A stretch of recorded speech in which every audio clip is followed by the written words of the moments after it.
Nos ponemos a ello. Muy bien, estupendo. Bueno, gracias por participar.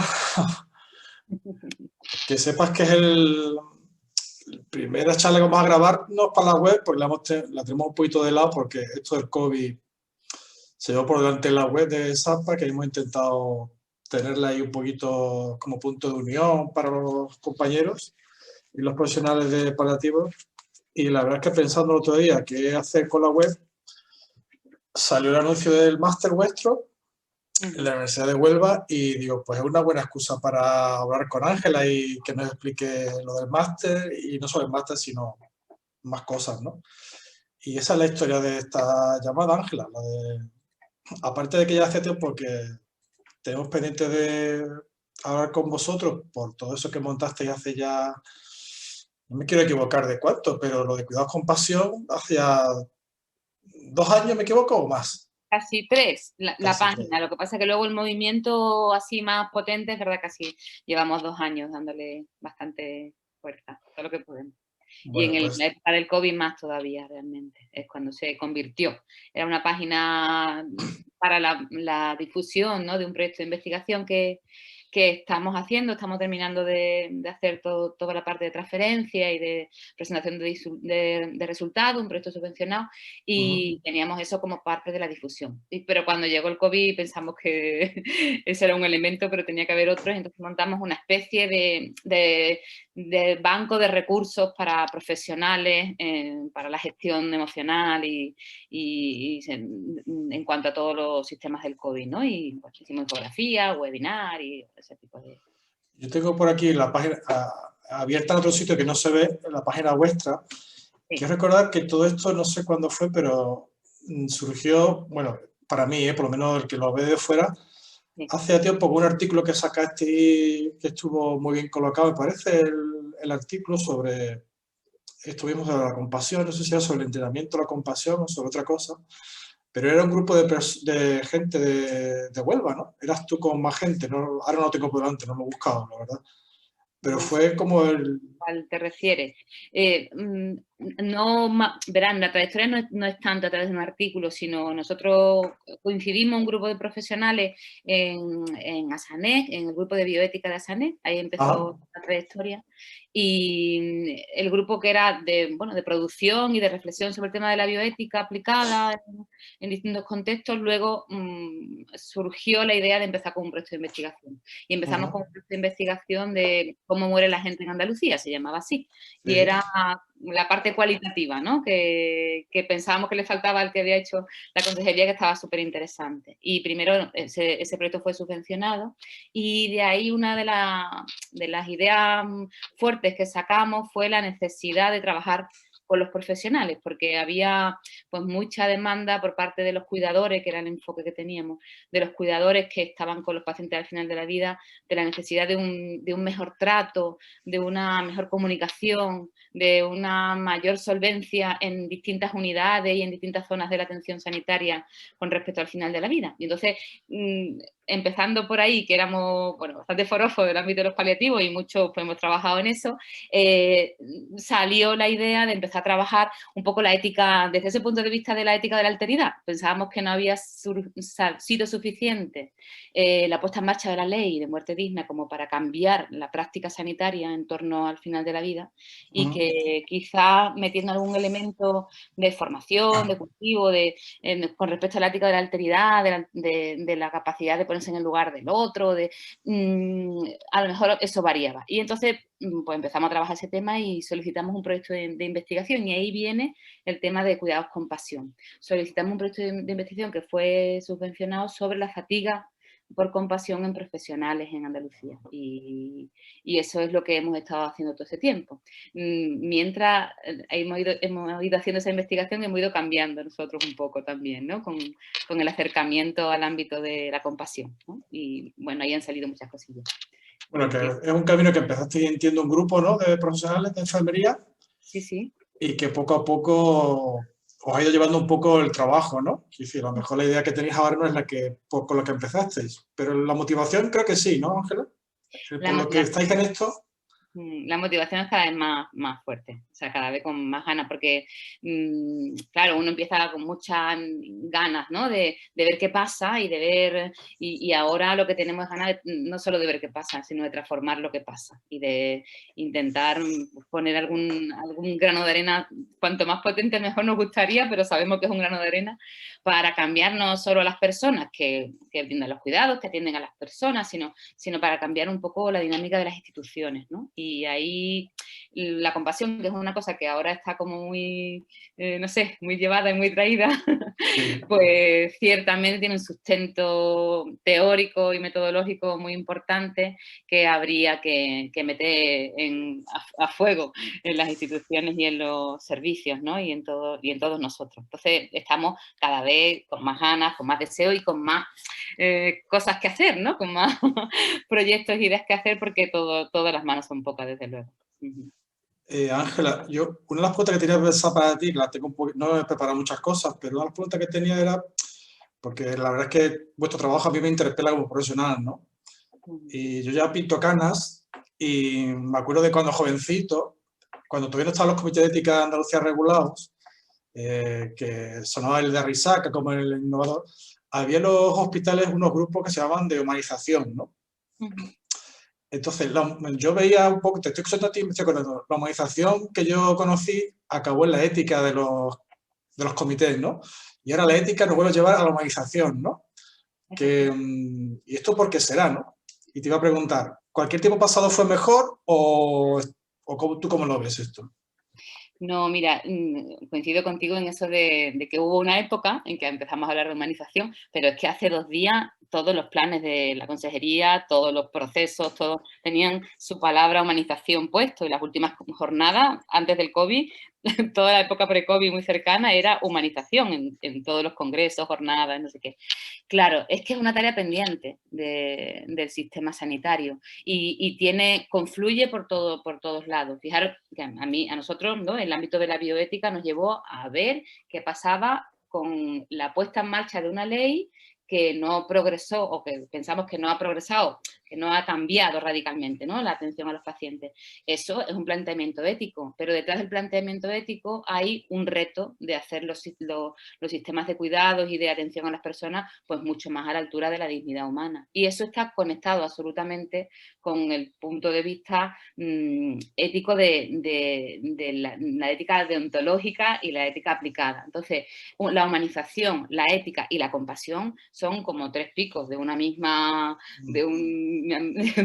triángulo, Sí. que le puedes dar la vuelta para donde quieras, porque por todos lados está conectado. Claro, ahí por eso se dan vueltas, porque hay que encontrar la grieta por la que entrar, ¿no? Por la que poder hacer algo. Si no, pues estamos dándole vuelta al triángulo para adelante y para atrás, pero no llegamos a ningún sitio, ¿no? Y Ángela, ¿cómo crees tú que hemos llegado a esto? Porque los hospitales se supone que practican la hospitalidad, ¿no? Que es algo muy humano. ¿Cómo los hemos hecho, yo qué sé? Pues que, ¿cómo esto es una tarea continua de la humanización y la ética es una tarea continua para los sanitarios? Y sin embargo, otras cosas están ya ahí en los hospitales dentro, ¿no? Todos los hospitales tienen un tag. Mira, hay una cosa que a mí que lo descubrí hace poquito en alguien que lo leí y me encantó. La gente, cuando se le habla de humanización, los profesionales, muchos iba a decir una palabrota, se enfadan, como no la digo. Dila. No, se cabrean, ¿no? Se enfadan porque dicen, joder, aquí ahora hablando de humanización, nosotros, o sea, no somos humanos entonces, pues anda que con lo que damos, ¿no? Claro, Sí. y resulta que la deshumanización es tan antigua como el hilo negro. Quiero decir, todos deshumanizamos a todos, que es deshumanizar no es más que ver fuera de la especie. Y el ámbito de la esclavitud apareció porque deshumanizamos a una porción de la sociedad, el ámbito de la inmigración no respetada es exactamente por eso, y es que en los profesionales se da esa facilidad de distanciarnos de los otros de las otras especies, que son los enfermos. Y es un proceso muy humano, o sea, yo muchas veces pienso, ¿quién me habrá deshumanizado los que están por aquí? ¿Mis alumnos? Probablemente, ¿no? Algunos de ellos, otros menos, o yo a quién, ¿no? Incluso una persona puede ser para ti un día muy humana y mañana tener un comportamiento que no te gusta y que lo ves más incapaz y cambia de sitio, ¿no? Hay una teoría de Fichte sobre eso muy interesante. Los profesionales vivimos en esa manera de concebir a las criaturas y por lo tanto también participamos de la deshumanización en la vida cotidiana y en el trabajo. El problema es que no se ponen estructuras sólidas de formación y de trabajo, porque no solo es conocimiento, es trabajo personal para que esos cambios se den. O sea, nosotros ahora estamos intentando barajar cuáles son las competencias en humanización y en compasión que hay en los programas de formación de los profesionales. Y no hay mucha. Y desde luego no hay equiparación en cuanto a la preparación técnica, en cuanto a la preparación en conocimientos aplicados. Hay mucho menos en eso que en otras ramas de la aplicación de nuestro cuidado y de nuestra atención, que además para los pacientes son casi más importantes que luego el realizar bien una técnica. Yo siempre digo a la gente, mi madre, si coge una vía todos los días, a la quinta o a la sexta ya lo sabe coger, porque eso es una cosa manual. Sí, sí, sí. Sin embargo, el atender a las personas a las que se le pone una quimioterapia, aunque sepas muy bien coger vía, tiene una sensibilidad y una finura tan interesante que necesita mucho más práctica y mucho trabajo. Entonces, los currículos no están adaptados para eso, ni en Europa ni creo que en el resto del mundo. Y hay que contar con que deshumanizamos. Y hay que contar con que además la gente se cansa. Y que hay que contar que el sufrimiento genera cansancio si no estás preparado. Contando con eso, hay que hacer una formación pre y post que sostenga. Pero además otra cosa, hay que cambiar las instituciones de tal manera que si queremos que los profesionales sean compasivos, los primeros que tienen que ser compasivos con los profesionales son aquellos que los dirigen y aquellos que gestionan las instituciones. Porque es complicado que salga de la gente mucha motivación por disminuir el sufrimiento de las personas si no sienten que hay algún deseo de minimizar el sufrimiento de ellos mismos. Y eso ahora lo vemos claro, ¿no? La gente se enfada mucho porque no se les cuida, no se les considera, no se les ayuda lo suficiente y nadie sabe por qué, ¿no? Bueno, pues este elemento, que yo no estoy culpando a nadie, pero hay que buscar, no digo culpable, hay que buscar las causas e intentar buscar dónde están los verdaderos fondos de saco que tenemos que llevar los profesionales como herramientas, ¿no? Que nos ayuden. No sé, tú sabes de mucho de esto, Rafa, ¿qué te parece a ti? Bueno, yo quería intercambiar opiniones contigo, ¿no? Y también que siguiera un poco para que los compañeros dirán, por lo menos pensaran, ¿no? Se pararan a pensar, ¿no? Yo creo que si se pararan a pensar ya sería un logro, ¿no? Sé qué te parece a ti. Y otra pregunta que tenía pensada para hacerte y me ha dado pie cuando has estado hablando ahora es, tú sabes que ahora con los modernos sistemas de gestión, pues los mapas de competencias están de moda, ¿no? Y es una herramienta de trabajo que yo creo que es importante. Y yo pensando el otro día digo, a ver, esto de la compasión, ¿qué es lo que es? ¿Es una competencia? ¿Es una habilidad? Esto no es una virtud. Ser compasivo no es ser misericordioso, casi. ¿Esto cómo se come? Ángela, esto, un gerente de un hospital, que ahora tengo una pregunta preparada sobre los gerentes, ¿esto cómo lo tiene que hacer? Porque los mapas de competencia los tendrán publicados, la AXA tiene varios, pero ¿esto de la compasión? Claro, esto es de la compasión. Tiene castaña. Hago un poquito de abogado al diablo, que también me viene muy bien hacerme tonto un poco. Mira, lo primero que sí que te he dicho de la compasión de la misericordia, no. No es la misericordia desde el punto de vista que estamos hablando ahora, que es el punto de vista que está plasmándose en la ciencia. Yo decía el otro día en eso, lo miré hace muy poquitos días. Antes se metía, hace 4 años, nos metíamos o 5, nos metíamos en una base de datos actualizada de alto impacto y ponías compasión y salían, yo qué sé, 4, no digo 4, 200, 300. Ahora te metes y hay 17.000. O sea que la ciencia de la compasión está en marcha. Y hay cierto consenso en definir la compasión como el deseo, fíjate que tiene 2 elementos, ¿no? Como 2 dimensiones claras. Como el deseo genuino del alivio del sufrimiento, ¿vale? Que parece que todos los tenemos, pero no es real en todas las situaciones, todos los profesionales me refiero. Y por otro lado, el coraje ¿no? El coraje de actuar en consecuencia, ¿no? Y yo siempre digo, uno puede pasar por la puerta de urgencia y estar con el teléfono mientras que piensa que te tienes que cambiar y tienes que cambiar de turno y ves al lado situaciones de ostensible sufrimiento, pero que no llega a ti, o sea, que no siempre somos capaces de darnos cuenta y no siempre tenemos el deseo de aliviarlo y no siempre tenemos el interés por disminuirlo y prevenirlo y nos ponemos en marcha, ¿no? Perdón. No, la idea de todo esto es que la compasión está definida por muchos autores y bueno, va a ser un poco difícil que aunemos todo. Además, nosotros hemos hecho una revisión de la literatura de todos los autores, todos los filósofos que lo han definido y hay grandes diferencias. Pero si miramos desde el punto de vista científico cuáles son las cosas que se sostienen, uno es que hay movimiento, ¿vale? Y otro es ese deseo de alivio del sufrimiento para que disminuya o para que se prevenga, que no siempre tenemos en cuenta esa idea. Entonces, claro, a la hora de incorporarlo en el hospital, ¿qué es competencia? Claro, las competencias son trasladables a la práctica, por lo tanto tiene que tener competencias prácticas. Pero es que, por ejemplo, con el tema de la empatía, que tiene alguna diferencia con la compasión. Te voy a preguntar ahora mismo, de la empatía y la compasión, porque he escuchado la definición hoy que digo, a mí esto me parece empatía, pero digo, ahora que voy a ver a Ángela se lo voy a preguntar. Porque alguien, estaba escuchando una charla TED de Adela Cortina hoy, casualidad, y ella definió la compasión como la capacidad de sentir con otros. Y yo no sé si eso sería más bien empatía o eso es compasión. A ver, que yo también no te creas que es fácil a veces liarse. Adela Cortina lo define así, Francesc Torralba, que no sé si lo conoces, sí, ¿no? Lo que muy yo creo que su libro de Antroponía del Cuidado debería ser el libro de texto de todas las facultades de salud, vamos. Yo lo he disfrutado de profe y la verdad es que da gusto escucharlo unas pocas de horas seguidas. Sí. Es magnífico.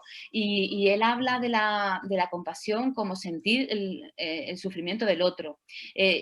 Adela habla de esto, ¿no? Parecen definiciones cercanas a la empatía, pero para entender un concepto siempre lo subdividimos, ¿no? Para poder aproximarnos más a él. La compatía se queda como el segundo paso.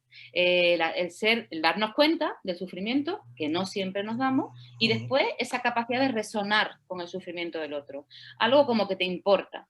Pero de ahí a que actuemos en consecuencia, a que haya un compromiso o a que haya un deseo del alivio de ese sufrimiento para que disminuya o para prevenirlo, hay bastante que trabajar, ¿vale? Porque la gente a veces ante un sufrimiento muy grande, en vez de tener coraje, en una investigación que está a punto de publicarse sobre el concepto de compasión, elaborado por enfermeras de Andalucía, una de las cosas que decían las enfermeras es, yo contacto con los pacientes y en la mayor parte de los casos, sobre todo en atención directa, deseo aliviar el sufrimiento, pero yo no llego, yo no sé cómo hacerlo. Y lo que hago es que me retiro porque me provoca dolor, me provoca rechazo incluso. Incluso algunos decían una frase que a mí me parece bestial, ¿no? Y uno, y otro, y otro, y otro, ¿no? Cuando estás en una consulta. Eso es muy difícil de sostener, no incluso la empatía, que hasta ahí puedes llegar, ¿no? Hasta resonar cognitiva y emocionalmente con la persona, sino ese otro paso de seguir deseando el alivio y de ponerte en marcha para hacer la parte de la acción que dice Torralba, ponernos en movimiento, ¿no? Yo creo que esa parte es fundamental y lo distingue de la empatía. Por eso la empatía es necesaria, hay que practicarla, pero le faltan atributos a nuestra capacidad de empatía para ser suficiente delante de tanto sufrimiento. Diríamos que podría ser el primer momento de la compasión, la empatía. Sí, sí, podría ser. Es necesaria, pero no es suficiente. No nos sirve para, sobre todo en situaciones de alto calado emocional, ¿no? Y de alto nivel de impacto continuo, ¿no? En la gestión del sufrimiento. Bueno, por eso creo que ahí, claro, que hemos practicado algo de la empatía, que es una actitud básica en la comunicación, pero para las exigencias que está teniendo nuestro trabajo en este momento, con las circunstancias que tenemos, las que tienen los profesionales de paliativo o en otros muchos entornos, se necesitan algunos elementos más, algunos atributos más. Mira, si me enrollo me lo dice, Rafa? Bueno, esto creo que la cuenta de Zoom creo que nos deja grabar bastante tiempo. Vale. Pero en en este último artículo que está a punto de salir, a mí me gusta especialmente porque dice, como una de las conclusiones importantes a las que llegan las enfermeras en su discurso sobre cuál es el concepto de compasión, hay un elemento clave. Examinando la fatiga por compasión, hemos llegado a la conclusión de que la fatiga por compasión no es la que genera la compasión. La compasión no da fatiga. Lo que genera fatiga por compasión es la ausencia de atributos básicos de la compasión. Qué bonito eso. Sí, por eso te digo que me gusta mucho, porque es bonito verlo, a lo mejor uno intuye, pero cuando ve que los discursos se aglutinan en torno a esa idea, es tremendamente importante, no es la compasión la que genera. Por eso el concepto no tiene nada que ver ni con pena, ni con lástima, ni con misericordia, que no es un concepto negativo, pero ni siquiera con benevolencia, sino es otra historia, que está conceptualizándose ahora y desde el punto de vista más científico. Muy interesante.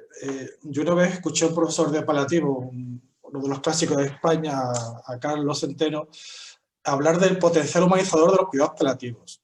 Totalmente. En aquel momento no lo desarrolló, pero yo me quedé pensando, digo, ojo, pues la verdad es que muchas de las cosas que he aprendido de los paliativos me han servido para otros aspectos, ¿no? Y yo recuerdo mucho, lo cuento muchas veces, que mi primer curso de comunicación fue para las urgencias, que lo hice con Jaime en el Macarena, y de ahí eran los mismos conceptos, las mismas bases, entre comillas, ¿no? ¿Y tú por qué crees que será esto, Ángela? ¿Por qué los paliativos, o es verdad, o no te lo parece a ti? No sé. Yo no tengo estadística, tengo la poquita experiencia que tengo. El Marcos Gómez Sancho decía que la medicina paliativa era la cura de la medicina, ¿no? Ah, qué bonito. O sea, que tenían totalmente la misma idea. Para mí, concretamente, como profesional, los mejores años de profesión han sido los que he estado como enfermera de los equipos de soporte, y a mí me han cambiado, porque el trabajo requiere un nivel de eficiencia, de eficacia y de sensibilidad tan grande que o te prepara o te va, o lo rechaza. Y a mí me ha hecho entender la vida de otra manera, a las personas de otra manera, me han hecho entender que detrás de cada historia hay un montón de sufrimiento, y que incluso eso a veces me ha servido para entender que detrás de incluso de alguno de mis enemigos, de alguna de las personas que menos me gustan, también puede haber una historia grande de sufrimiento, y que uno responde en función de las necesidades que tiene, y que a veces las respuestas inapropiadas son solo fruto de necesidades latentes. Me ha enseñado que hay que vivir la vida con mucha pasión, ¿no? me ha enseñado que, bueno, pues que la sabiduría de las personas al final de la vida, aun sin palabras, pueden reconstruir otras vidas. Y entonces, efectivamente, a mí me ha hecho mucho bien. Creo que nos ha hecho mucho bien a todos los que de alguna manera nos hemos acercado y nos hemos impregnado de esa filosofía, y creo efectivamente que desde esa observación de la atención sanitaria, no solo como un producto que tenga resultados magníficos, sino como también la incorporación de la pérdida y del sufrimiento como elemento de valor.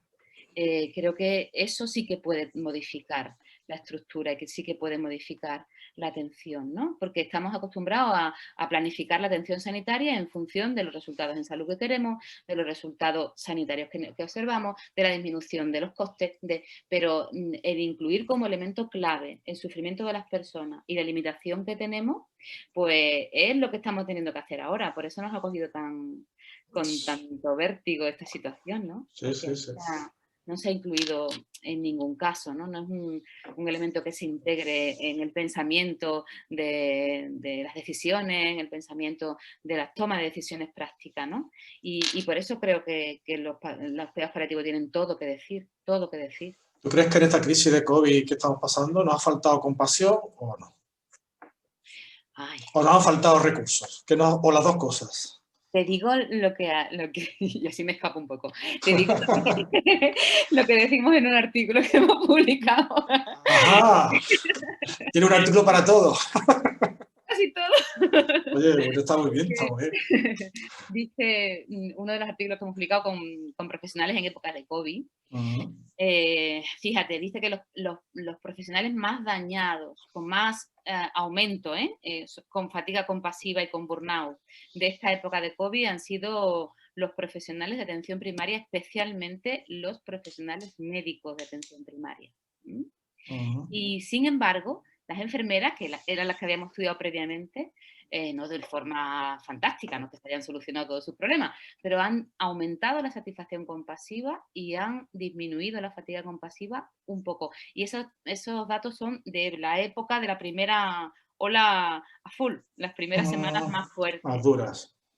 Cuando hemos visto y comparado con otros estudios que han salido, parece que con los profesionales ha surgido profesionales de enfermería, los que han mejorado, Sí, sí. ha salido han recuperado la motivación genuina por el trabajo. Interesante. Tú sabes que eso está bastante estudiado, ¿no? Que a lo largo de la carrera profesional hay ya metaanálisis que dicen que hay un declive empático. O sea, que mis alumnos de primero llegan deseando de eso y que cuando van terminando la carrera ya lo miran de otra manera.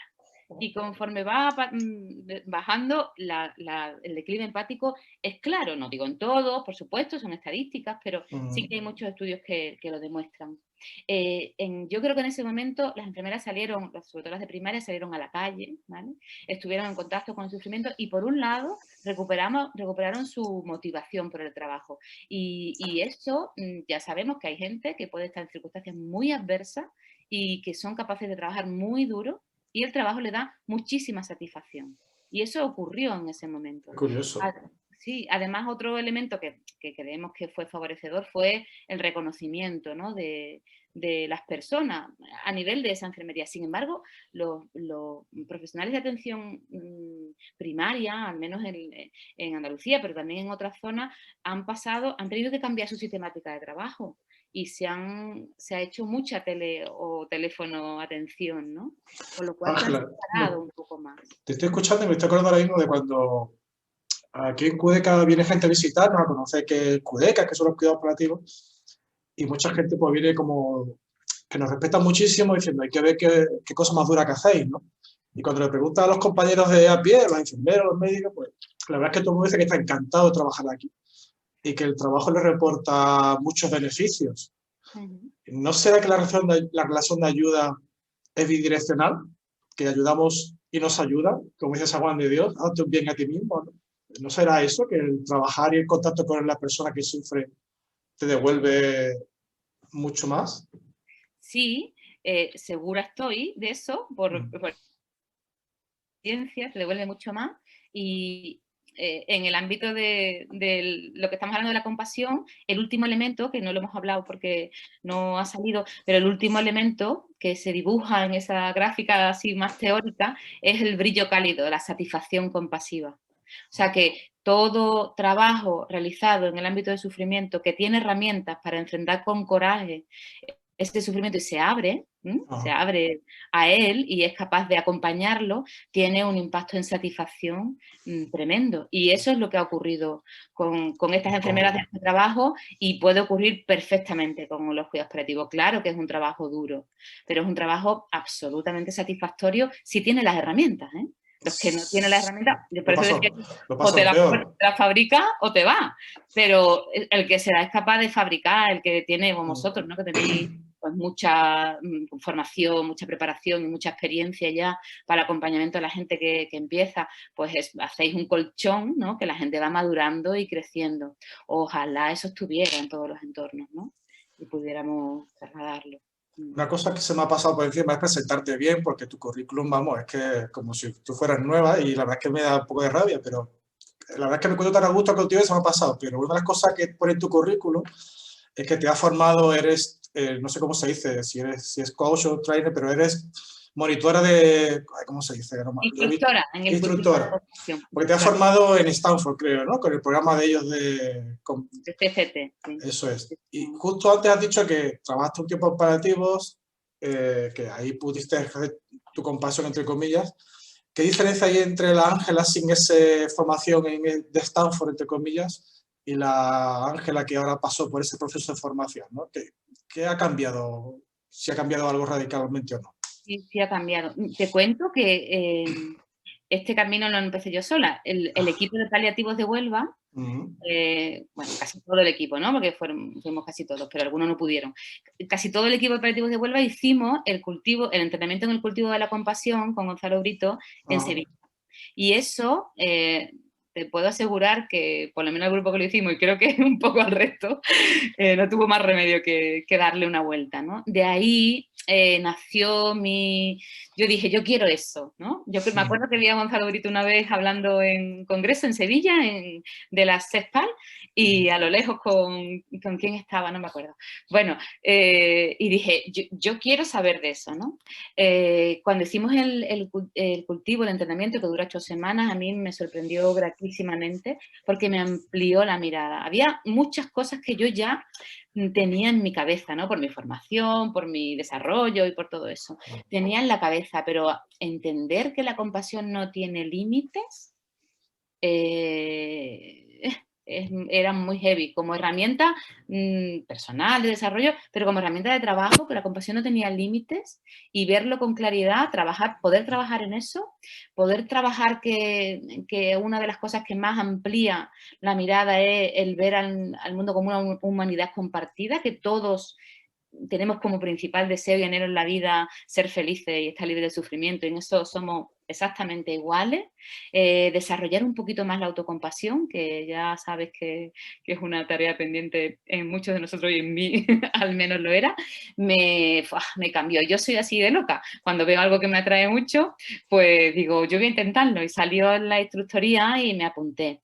Realmente ha sido una experiencia magnífica, porque no solo por lo que personalmente he podido trabajar, sino porque ha supuesto encontrarme con una comunidad de gente de distintos países, de toda Europa y América Latina, de habla castellana, que tenían una verdadera pasión por el cambio del mundo entero, si quieres, ¿no? Y dentro de eso, pues mucha gente del sistema sanitario, había muchos profesionales de paliativos, de la psicología, de otros ámbitos, ¿no? Pero había muchos profesionales. Y eso ha sido, bueno, no sé si conoces a Gabriel de las Heras, ¿no? Ha sido compañero en el CCT, y otra gente de por ahí que tú dices, wow, ¿qué están haciendo? Qué interesante. Entonces, claro que ha habido cambio, ha habido una apertura brutal, y por dentro también soy un poco diferente, creo. Me queda, pero creo que soy un poco diferente. Realmente con el máster que hacéis ahora, no sé si se parece mucho a eso o no, pero la idea es un poco esta misma, ¿no, Ángela? Sí, seguir difundiendo esa idea, ¿no? Esa formación en compasión, ¿no? Claro, el máster, la idea es, bueno, pues ya sabemos de esto, conocemos a gente que sabe de esto, hemos investigado y esto sirve, puede ser un servicio importante a la gente. Creemos que le viene muy bien a los profesionales, creemos que le viene muy bien a la gente a los que van a servir esos profesionales y a trabajar esos profesionales.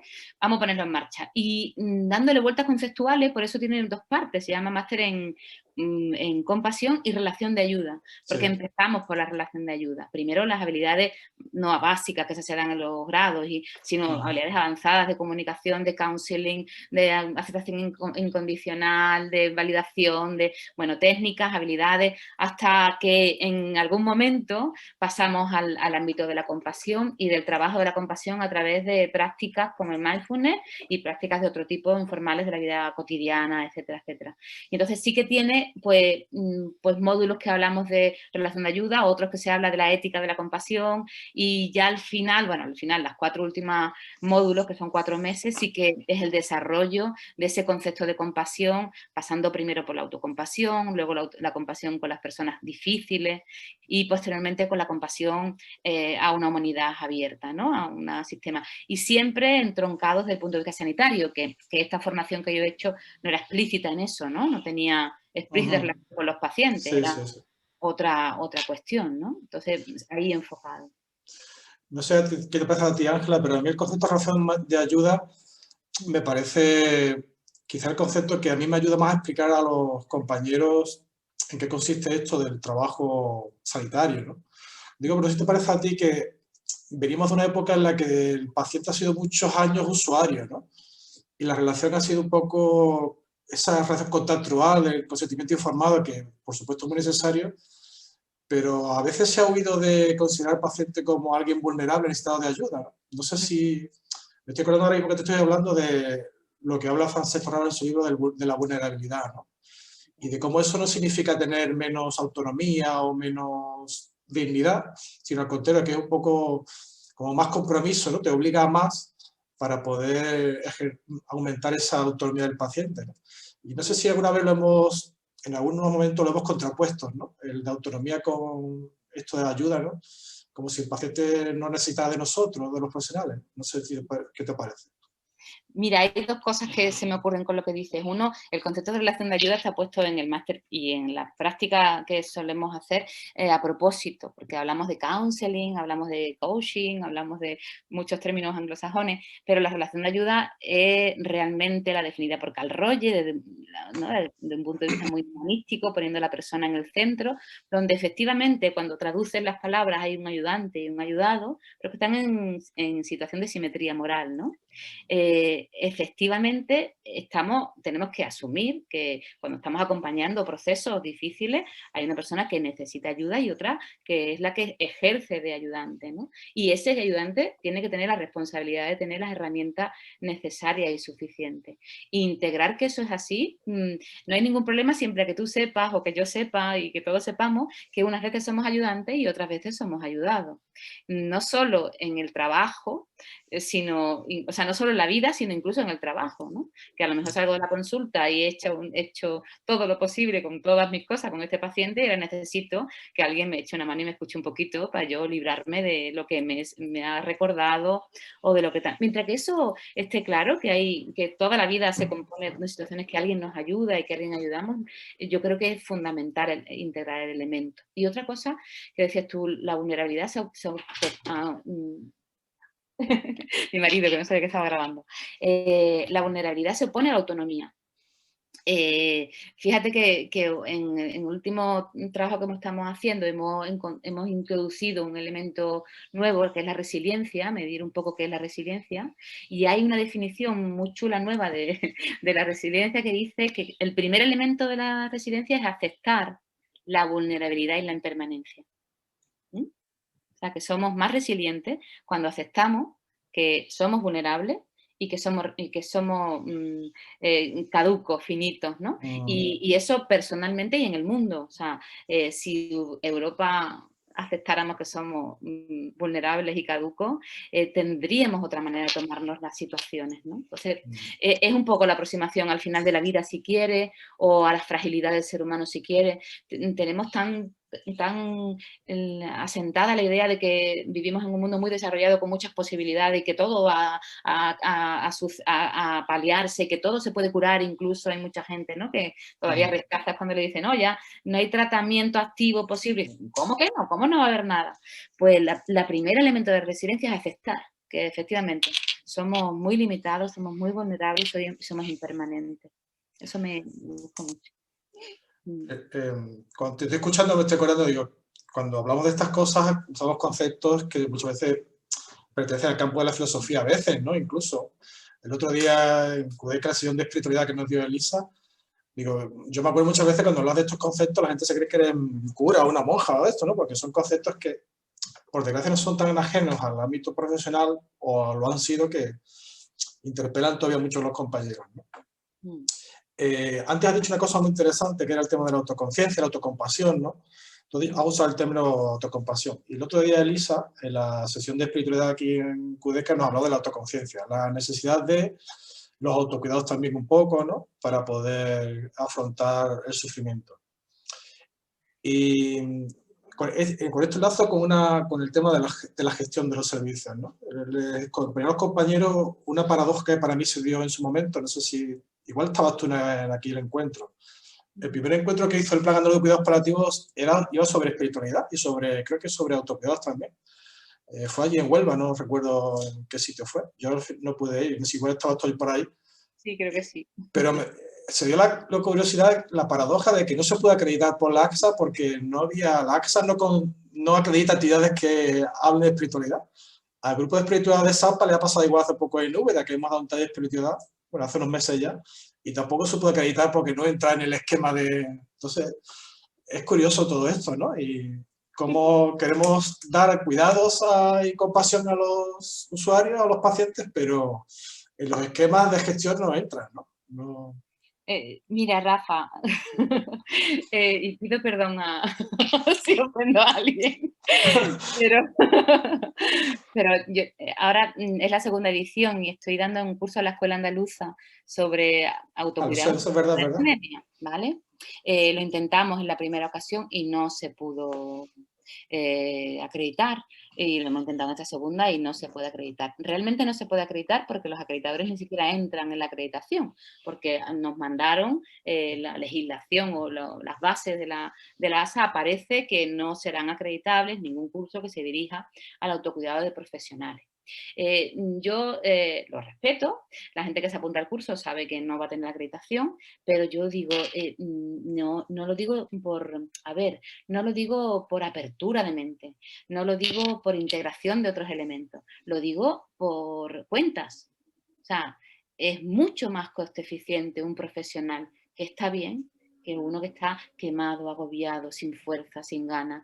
Está demostrado que los profesionales más autocompasivos, que se cuidan más, que se sienten mejor cuidados, tienen menos bajas laborales, y eso hay datos. Hay un libro que se llama Compassion OMIC, que cuenta, o sea, que detalla todos los artículos publicados en los que se reconoce con los datos que sale mucho más barato profesionales compasivos, instituciones compasivas que no compasivas. Entonces, yo cuando alguna vez me toca hablar con gerente y eso, yo humildemente pido disculpas, pero me llevo aquí debajo y digo, vamos a ver, no lo pido, o sea, no tenéis que pensar igual que el resto, si es que yo entiendo que a veces uno dice cosas complicadas, pero al menos por cuentas, vamos a hacer las cuentas. Vamos a hacer las cuentas. ¿Cuánto de barato sale este profesional que está más quemado como iba a decir, que para un churrero, y no lo he dicho, pero que otro que se encuentra con más fuerza, que no siente que se le han acabado las ganas de vivir y de trabajar? ¿Cuánta gente hay queriendo dejar el trabajo ahora mismo porque no puede más, ¿no? ¿Cuánto de barato saldría hacer cursos, aproximaciones, intervenciones, cuidados, para que las instituciones protegieran a sus profesionales? Y habría menos asentismo, sin duda, que hay muchísimo ahora. Y habría menos depresiones y menos incapacidad y menos burnout, que es la epidemia de los profesionales, lo dijo la OMS. Hace falta solo mirar un poco más ampliamente en la coste-eficiencia del sistema, no la manera de ver las cosas desde otro punto de vista, no, la coste-eficiencia del sistema. Y yo creo que eso alguien lo tiene que decir, y lo tiene que decir alguien alto y claro en algún sitio en el que se escuche con oreja y cabeza abierta, para que eso se incorpore inmediatamente, como se incorpora la última máquina porque es mucho más eficiente que la anterior, que ya nos cuesta mucho más dinero sostenerla que comprar la nueva. Pues exactamente igual, no tendría que ser tan difícil. ¿No te En eso que parece? estás diciendo, la verdad es que es un tema que yo no tengo resuelto a nivel personal. Me acuerdo justo un tema muy parecido, si no igual, estabas comentando en la jornada de Córdoba de la red EOL, Mm. que sobre el tema de cómo de eficiente es que los profesionales estemos cuidados, ¿no? Y también el tema de los cuidados paliativos. Y yo te decía, realmente, Ángela, los gerentes de los servicios sanitarios no hacen estas cosas porque no quieren o porque realmente nadie se lo exige, ¿no? Porque no son una pieza más del sistema. Te decía yo, creo que te ponía el ejemplo. Un paciente o un familiar seguro, vamos, seguro, creo, reclama seguro ante la lista de espera quirúrgica de una operación, entre comillas, más o menos complicada, que el tiempo de primaria, por ejemplo, ¿no? ¿A qué paciente reclama que su médico de familia tenga, o su enfermera de familia tenga más de 10 minutos o pueda ir a casa a visitarle, ¿no? Por ejemplo, ¿no? Entonces, no son los gerentes, al fin y al cabo, o los gestores, una cara más de lo que somos todos, entre comillas. Efectivamente, a nivel público, lo que se reclama, o sea, por eso, ¿qué se compran cuando son las elecciones? Grandes aparatos, ¿no? Que se pueden poner en los sitios, no se contratan a más profesionales, se compran grandes aparatos. ¿Qué se vende en las elecciones? Vamos a hacer otro hospital, vamos a poner... Claro, a la gente eso le entra por los ojos y eso es lo que vende electoralmente. Y entiendo que esas son el tipo de decisiones que se toman. Pero claro, Rafa, de ahí a pensar que tenemos lo que nos merecemos, es un poco difícil de aceptar, porque aunque eso lo dice eso a nivel social, político e incluso a nivel de los medios de comunicación es lo que puede aparecer, sin embargo eso no es lo que dice la investigación. Y los gerentes de los hospitales son profesionales, la mayoría, ¿no? Creo que casi todos los gerentes son profesionales de un u otro ámbito del sistema sanitario y tienen que conocer la mejor evidencia disponible. Y habría que conocer también la mejor evidencia disponible de la gestión y aplicarla. No solo pensando en las siguientes elecciones, no solo pensando en mi grupo de apoyo, sino a largo plazo. Hay alguien que va a pensar a largo plazo, no en los próximos 4 años, sino a largo plazo, qué se puede mejorar realmente. Porque claro, tú dices, ahora voy a formar a todos los profesionales, eso es carísimo, claro, pero es que lo vas a formar por mucho tiempo, ¿no? Entonces, claro, pero eso se lo va a llevar el gerente siguiente. Bueno, claro, eso es una manera de pensar utilitarista totalmente. Claro. Y habría que, bueno, que compaginarla al menos con otra un poco más a largo plazo que tuviera más capacidad. Bueno, Ángela, la verdad es que podríamos estar así toda la tarde, creo yo. Pero bueno, la idea era provocar un poco a que el que nos escuche, ojalá sea mucha gente, pues se quede con preguntas, ¿no? Y que busque la respuesta, ¿no? Yo creo que es lo importante. Me parece que en vuestro máster vais a contestar muchas respuestas, ojalá, o muchas preguntas, perdón. Ojalá yo me pudiera apuntar, no sé, me leeré vuestros artículos, que siempre me han gustado mucho, para seguir aprendiendo. Y bueno, es la primera edición, ojalá sean muchas más. Bueno, Yo creo que este año en marcha. La verdad es que va a ser complicado porque la gente está en una situación muy difícil sí, y ha salido un poco a destiempo. La verdad es que queríamos tenerlo para julio aprobado y no se ha podido aprobar hasta final de septiembre. Pues no sé cómo lo hacéis, pero el precio es muy, muy económico, ¿eh? Porque de verdad que la idea es ofrecer la formación tiene mucho mérito. Que se ponga la formación y que se pueda pagar, nada más. No queremos... Creo que la Universidad de Huelva la que lo organiza, ¿no? Y he visto también la Universidad de Almería. Pues muchas felicidades porque hace falta mucho esto hoy en día en el sistema sanitario, ¿no? Pues no sé, ¿qué más, Ángela? No sé si nos ha quedado algo... La idea era, con la excusa del máster, pues sacar a flote un poco y exponer todo esto de la compasión y la relación de ayuda y que los paliativos nos importa mucho y que creo que puede servir para muchos otros compañeros, ¿no? Muy bien, yo te agradezco mucho la invitación, eres muy buen periodista, me lo has hecho muy fácil y bueno, pues eso, invito a la gente al máster, pero invito igualmente a que sigamos con la reflexión, ¿no? A tiempo y a destiempo, porque creo que lo necesitamos nosotros y las personas a las que atendemos, pero es que nosotros pronto también estaremos en esas manos, así que hay que ser listos y buscar que en el futuro tengamos un poquito de alivio del sufrimiento nosotros también. Así que ahí estamos unidos todos y bueno, pues muchísimas gracias. Cuando queráis, seguimos hablando de eso. Seguro que nos encontramos en algún otro momento porque compartimos caminos, Ángela. Muchos saludos a todos los compañeros de ASARE y del grupo que trabajáis con Cuidado con Pasión, que estamos pendientes de vosotros porque siempre es muy interesante para nosotros lo que hacéis. Pues nada, ya os pondremos en la página web así un poquito más formalitos, con los enlaces para el máster y eso, y que ojalá tengáis mucho éxito y se apunte mucha gente. Ya os contaremos, a ver cómo va. Muy bien. Estupendo. Bueno, muchas gracias. Muy grande. Muchas gracias. Adiós. A ti. Ay.